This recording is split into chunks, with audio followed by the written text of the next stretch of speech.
How will Biden's address to the nation talking about resigning from the 2024 presidential election race affect what I just mentioned? Let's get into it. Just as fair warning, if you are literally deaf, then you're kind of screwed. I'm covering over the very attractive sign language person. I'm joking, but she did have to be cut out. And so let's just play it. Now, Joe is not looking at the camera. This could be a couple of different things. Obviously, the Oval Office could have multiple different cameras, and or also he's just staring at the teleprompter. Right now, you can't really see his pupils, but maybe he's not on any Adderall or anything. But let's go. My fellow Americans, I'm speaking to you tonight from behind the resolute desk in the Oval Office. In this sacred space, I'm surrounded by portraits of extraordinary American presidents. Thomas Jefferson wrote the immortal words that guide this nation. George Washington, who showed us presidents are not kings. Abraham Lincoln, who implored us to reject malice. Remember, this is talking about going for a second term. Would Obama ever say this? Like, oh, I'm stepping down, but not because I'm not going to be a king. It seems like a non sequitur for the start. Yeah, so as I was saying, keep in mind that the press secretary, career, like something, whatever her name is, okay, she basically said that you will hear President Biden speak when, people pressed her about like, okay, how come you're not running for another term? Is it because he cannot serve another 4 years? And if that's so, then how can he serve the next 6 months? And she just said he'll answer everything. And so the ball's in his court. Anybody who was watching the news earlier knows that the onus is on Joe. Back then, it seems like a lot of people were covering for him, including Kamala, waiting in the wings. And now all of a sudden, he's going to have to fend for himself. How does he hold up? Franklin Roosevelt, who inspired us to reject fear. I revere this office, but I love my country. What? Fear. I revere this office. What is that enunciation? It's not so much that he's forgetting what to say, but when he's reading it, he has lost a step in his confidence as well. The delivery, I revere his office. It just sounds not even like a drunk guy. It's like a step beneath it somehow. But I love my country more. It's been the honor of my life to serve as your president. But in the defense of... Wait a minute. He says, I love this office, so I love being president, but I love the country more. But why? How is that in conflict with each other? It's like saying, I love you. I love this marriage, but I love you more. So then you're the problem, because what else could it possibly be? So, it's either you can't be president for another 4 years because you literally can't, or you can't win, which obviously makes you look like a loser who's still mentally there. Or it can be a confluence of everything, which obviously we can all tell that is the case, but... The democracy, which is at stake, I think is more important than any title. I draw strength and I find joy in working for the American people. But this sacred task of perfecting our union is not about me. It's about you, your families, your futures. It's about we, the people. We can never forget that, and I never have. I've made it clear that I believe America is at an inflection point, one of those rare moments in history when the decisions we make now will determine our fate of our nation and the world for decades to come. America's going to have to choose between moving forward or backward, between hope and hate, between unity and division. We have to decide, do we still believe in honesty, decency, respect? So as you can see here, it's obviously a teleprompter speech, but he's also, in a way, obviously in politics, you're used to doing these teleprompted speeches, but you're able to gesticulate in a way that corresponds with how somebody's body would be if they were saying it off the cuff, if that makes sense. So for example, you would be moving your shoulders around, you'd be doing more. Joe seems to be kind of like at a 2-second delay with like his gestures. Like when he says honesty, it comes a little late, and it's a very nitpicking thing to notice, but given his mental state, I've just been more cognizant of it. Freedom, justice, and democracy. In this moment, we can see those we disagree with not as enemies, but as fellow Americans. Can we do that? Ooh. Again, reading a teleprompter and you've presumably have studied it, kind of like when you're going to ask out a girl and you're talking in the bathroom mirror to yourself. Okay, so he's probably been, he's done what he can do insofar as preparing. Almost had a Biden moment, and he just slipped up on national television. Those we disagree with, not as enemies, but as fellow Americans. Can we do that? Does character in public life still matter? I believe I know the answer to these questions because I know you, the American people. And I know this: we are a great nation because we are good people. When you elected me to this office. See, the point of a teleprompter is that you go, I know this because you're good Americans and you're good people, and you look into the camera. Again, straight ahead. Again, he's looking to the teleprompter like at a 15-degree angle to the other side, you know what I mean? Because obviously he has no mental ability to just speak off the cuff anymore. He's just relegated to kind of steering the ship through an AI. And so that's a difficult issue because, again, when you're receiving this as a politician, or sorry, an American, listening to this politician, it's not so much, again, like back then it would have been, well, I have to trust this guy for 4 years, but what about 6 months? And you might say, well, he's at the, at the home stretch, but it's like, no, seriously, this is fourth quarter, last drive. If he's not up to the task, the, invasion of Taiwan could happen. Russia can invade another country if they're ballsy. I mean, if this guy's not with it, there will be opportunists at the nuclear stage. Okay. It could be a really big deal. And so it's not delivering confidence or inspiring it for sure.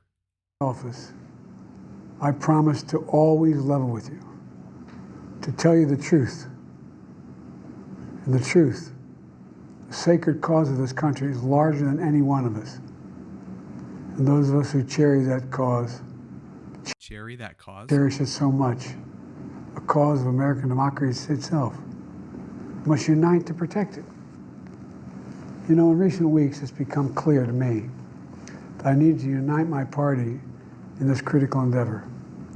I believe my record as president, my leadership in the world, my vision for America's future, all merited a second term.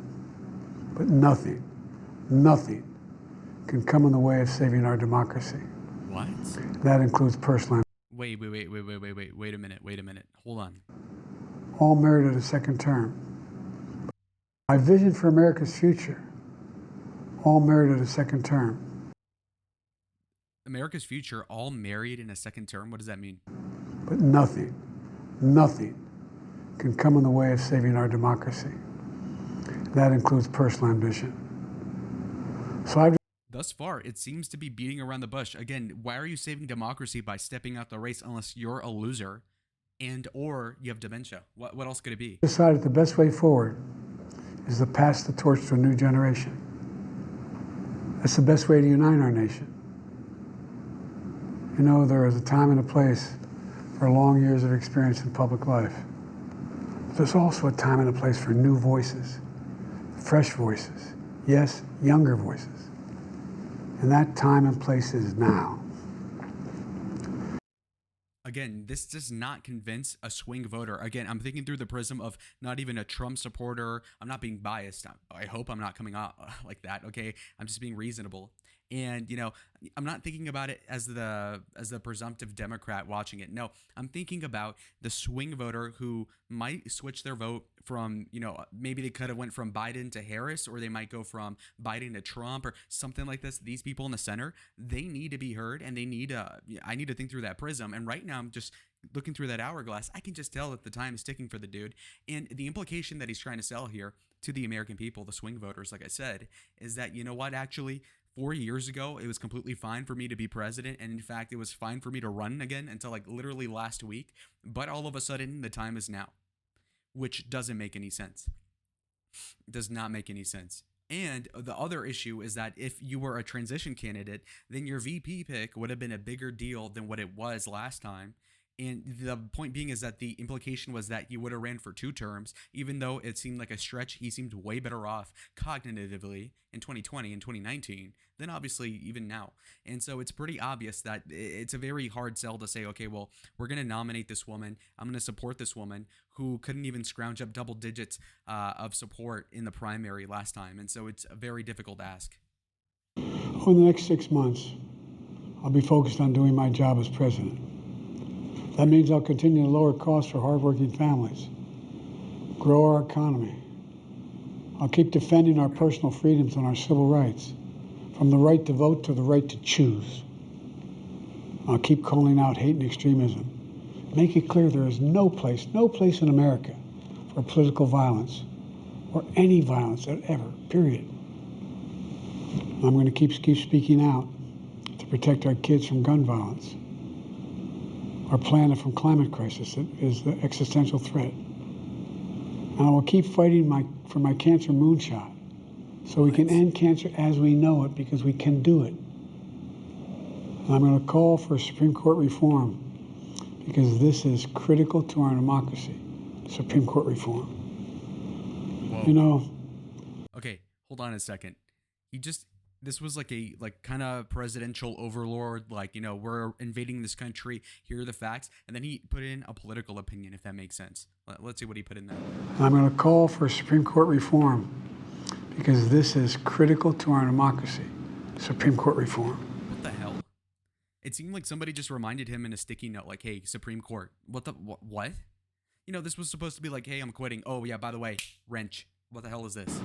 You know, I will keep working to ensure America remains strong and secure and the leader American remains strong. I mean, this sounds like the Hulk, basically, the way he talks. of the free world. I'm the first president in this century to report to the American people that the United States is not at war anywhere in the world. We'll keep rallying a coalition of proud nations to stop Putin from taking over Ukraine. Well, then you are at war. What? Doing more damage.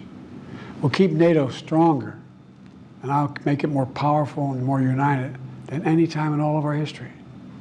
I'll keep doing the same for our allies in the Pacific. You know, when I came to office, the conventional wisdom was that China would inevitably surpass the United States. That's not the case anymore. What?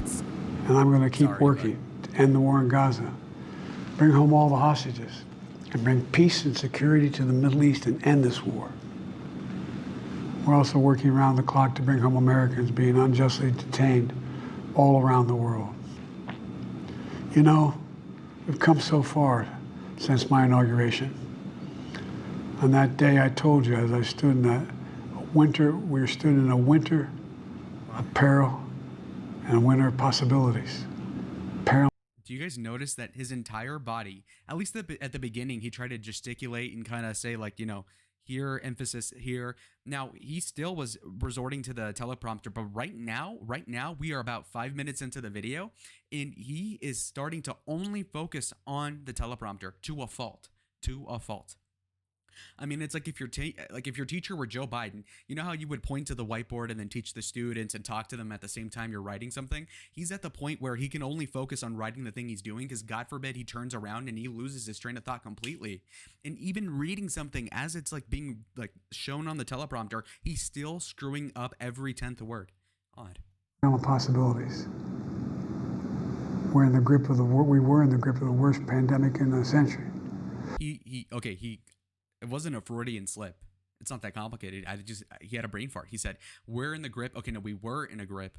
And again, this might seem like nitpicking, but you have to understand that the average person arrested for DUI can probably read the teleprompter better than Joe Biden can. I'm not kidding. And even if they can't do it as coherently, they can certainly evoke better sounds than him kind of mush mouth in a lot of the delivery here. The worst economic crisis since the Great Depression. The worst attack on our democracy since the Civil War. But we came together as Americans, and we got through it. We emerged stronger, more prosperous, and more secure. Today we have the strongest economy in the world, creating nearly 16 million new jobs, a record. Wages are up. Inflation continues to come down. The racial wealth gap is the lowest it's been in 20 years. We're literally rebuilding our entire nation, urban, suburban, rural, tribal communities. Manufacturing has come back to America. We're leading the world again in chips and science and innovation. We finally beat Big Pharma after all these years. What? To lower the cost of prescription drugs for seniors. And I'm going to keep fighting to make sure we lower the cost for everyone, not just seniors. More people have health care today in America than ever before. And I signed one of the most significant laws helping millions of veterans and their families who are exposed to toxic materials. You know, most significant climate law ever in the history of the world. The first major gun safety law in 30 years. And today, the violent crime rate is at a 50-year low. We're also securing our border. Border crossings are lower today than when the previous administration left office. Okay.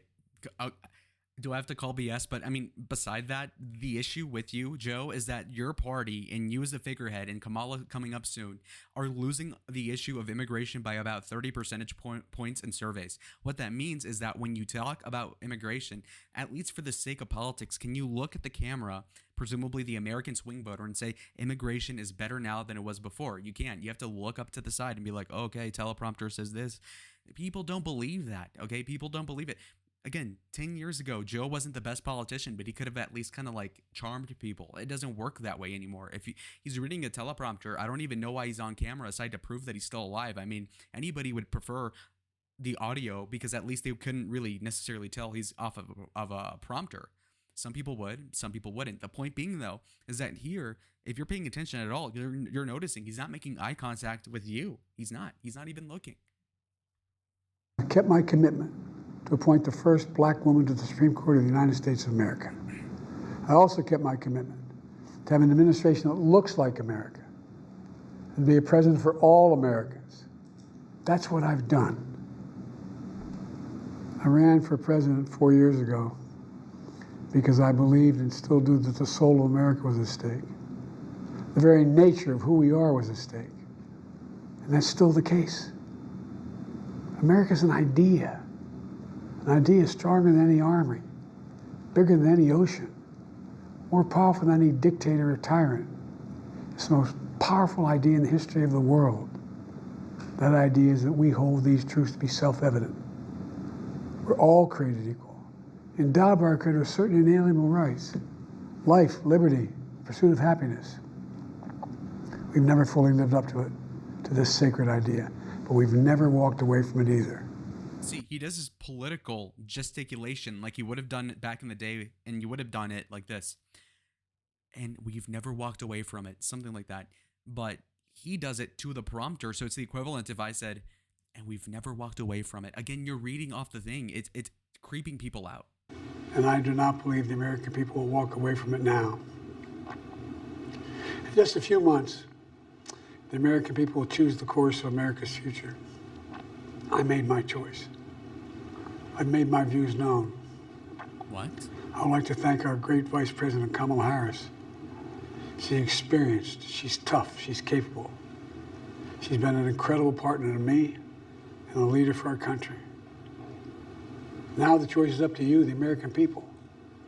When you make that choice, remember the words of Benjamin Franklin hanging on my wall here in the Oval Office. That's all. Okay, this is also a stupid moment because, again, no lack, like the self-awareness of a president isn't really with Biden right now. He says, I have something on my wall, and then he points to a curtain. Now, obviously, it must be like on the other side or something, but he could have just said, it's over on the wall. You know, if I would have referred to it, I would have said there's a flag right behind the computer. I wouldn't say, oh, there's a flag behind me or in the room. But then, obviously, you look behind me, and there's a closet, and there's an armoire. And so, I mean, it just doesn't make sense. Alongside the busts of Dr. King and Rosa Parks and Cesar Chavez. When Ben Franklin was asked, as he emerged from the convention going on. What the fuck? The convention going on. But, I mean, there's no sweeping that up. I mean, you just completely had a Biden moment. Whether the founders have given America a monarchy or republic.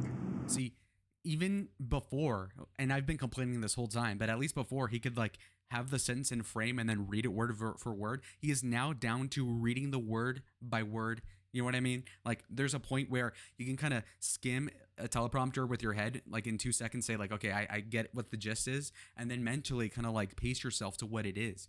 Whereas he's sounding it out like a person learning how to read. Again, dementia's retrograde, like you're regressing ostensibly. And so this kind of makes sense. A couple minutes in, I was complaining about him not moving, but then he just stopped moving completely. And then beyond that, he started like slurring things. And now he's gone from slurring to just reading word by word. For example, I would say President Joe Biden, but Joe is reading the teleprompter as if it's like President Joe Biden. See how like you're missing a whole frame of reference? Again, he's not cognitively aware enough to actually sequentially say things in a way that makes sense. He can't do it.